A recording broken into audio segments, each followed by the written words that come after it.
we're pretty sure it's a 1949 Moto Guzzi GTV. It's a 500 cc.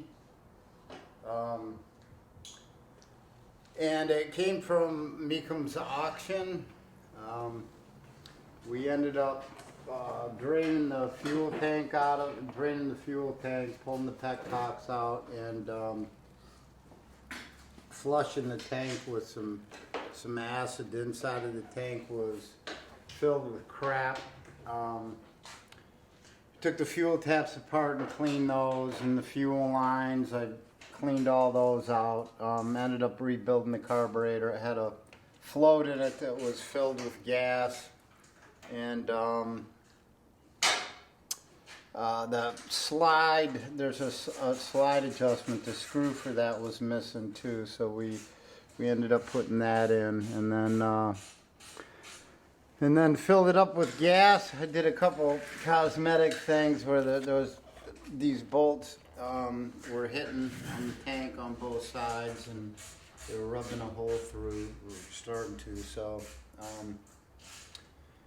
did a little bit of that, a little bit of tender loving care, and then we fired it up, and it actually, I don't know, 3 or 4 kicks and it started up. So ran it up and down the street a bunch of times. The brakes feel good. I haven't pulled any drums off and checked them, but they all feel good. The suspension feels good.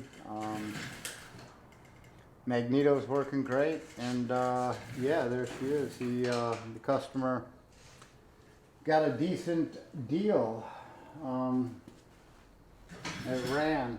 I mean, you know, Mecums Auction, you really don't know what you're going to get when you buy something from them, because they don't let you start it. But turns out to be a really nice bike.